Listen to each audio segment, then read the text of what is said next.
We're standing on what's known around here as the old Buck Farm. This is 45 acres of the original farm, which was much bigger. This is our herb garden over here. Over there is our fruit garden, which is right now under the snow and under a lot of manure. I've written a new novel called OK for Now. OK for Now is a companion book more than a sequel. You really don't need anything from Wednesday Wars to figure out what's going on in this. Each one is meant to be independent with a crossover of some characters. Wednesday Wars is set in 1967, 1968. And in this book, it follows the next year, 68, 69. The book follows Doug Swiatek. Doug is struggling with a new place. He is the new kid in town, and all the things that that means. He has no friends there yet. He's very concerned about school, going into 8th grade, has a family which is exploding, has a brother who's fighting in Vietnam. He's in a place where he is very, very uncomfortable. What Doug wants to do in the novel is to find the 9 plates that are missing from this original Audubon volume and bring them back. And in that sense, the novel is really about wholeness. Can he bring it back, all those plates back, so that he will have a whole Audubon book and be perfect? That mirrors his desire to become a whole person and reflects some of the, I think, themes of the book in that sense. In addition, it's about a time when the country's at war. It's a war which seems intractable and unending. It's a war which seems to be against not just a nation, but a kind of movement. And in many ways, that's where our middle school kids are right now. OK for Now has the added thing going on of the space shot. In the midst of that craziness, this amazingly noble experiment. I mean, can we do it? This is a different kind of survivor novel. How do you survive in a hostile place? And certainly there are kids who live like that, either in their home or in their school environment. It seems to me that it's important to write books that tell those kids' stories as well. Before anything else, a book has to be a good story. You have to get the reader to say, what happens next? Or you get the reader to say, I can hardly wait to turn the page. I mean, that's the big thing. Writing is wonderful. It's a huge part of my life, and it is a great joy to me, and I feel it invigorates me. The more difficult thing is to figure out how the writing can fit into the cracks of all the business of your life. And I've run out of things to say.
whole world is worth preserving at any cost.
Dad, what's the IW? It stands for Impassable Wilderness. Why doesn't anyone live there? When the settlers first came to the area, no one wanted to build their houses there. The forest was too deep and the hills were too steep. The place over time just became more overgrown and more inhospitable. And so it was named the Impassable Wilderness, and everybody knew to steer clear.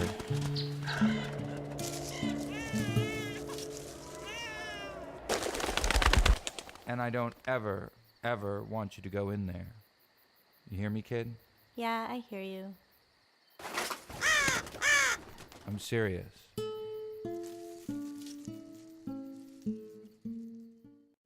Diary of a Wimpy Kid, then you will love this next book, Milo, Sticky Notes, and Brain Freeze by Alan Silberbird. Because this book also has hilarious stick figure cartoons. 12-year-old Milo is a geeky A1 klutz king who is good at the one thing he hates most, moving. By 7th grade, he has lived in 5 different houses and gone to 5 different schools. Now in a new town and a new school, once again, his life pretty much stinks.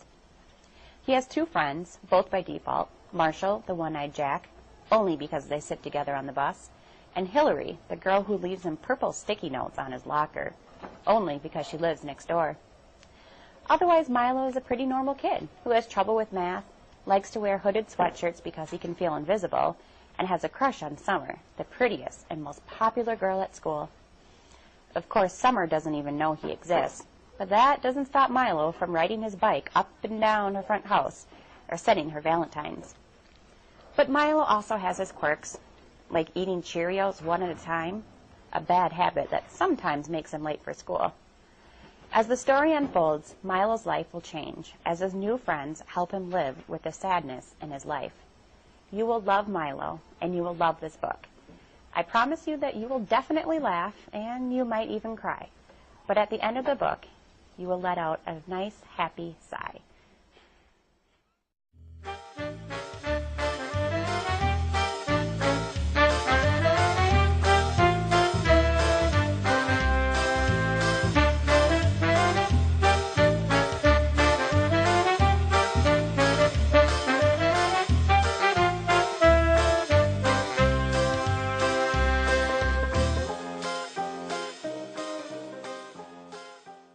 This book in particular is very important to me.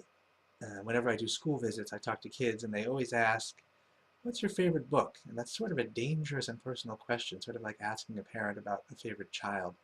But for books, I can answer it. And I can say it's definitely the Notorious Benedict Arnold. And I think it's because such a long road getting to the point of having this book in existence. I'll give you a very short version of that road. But it goes back over 12 years, I think, to when I was a textbook writer. And I was always trying to get Arnold into textbooks. And the editors were always taking him back out again. And I remember asking why, and I remember an editor telling me it's because Benedict Arnold makes people nervous. And I thought, that's why I want him in. That's what makes him great. He made Washington nervous. He made Congress nervous. I think he was sort of like an original American loose cannon action hero, but 200 years before Hollywood thought of the genre. And that's why I think he'd be so cool as a tool for teaching kids that history is actually fun, but apparently not in textbooks. So, all right, what am I going to do with this great story that I had become obsessed with? Reading everything I could read, taking notes. At first I was going to write a novel, then it was going to be a graphic novel, then it was going to be some kind of sprawling epic screenplay for a movie. And the longer I worked on it, and this is many years, the weirder and more pretentious and less publishable it became. But what saved me from this crazy obsession was nonfiction for teens. And it's because I was sitting in my office, this is maybe 4 years ago now, sitting in the office of Roaring Brook and talking with the great editor, Deirdre Langland, that I work with there. And she said to me, we were going over ideas for books, and she just threw this out as one of many. Didn't you want to write something about Benedict Arnold? And I think I played it cool. I said, well, I've thought about it. Yeah, I thought about it. And I remember riding the subway home that day, and it all became clear to me. I said, if we're going to do this as a nonfiction for kids, all that pretentious nonsense I was working on goes out the window, and it's just a straight-ahead action-adventure, rise and fall story, a real page-turner. And yes, you're going to learn a lot about American history and important people and events, but you're not going to know it until it's too late. You're just going to have fun reading the story, and that's what I tried to do with Arnold, and that's what makes this book so important to me. So thanks a lot. Everyone loves to have their child recognized, and I really appreciate it. Thanks.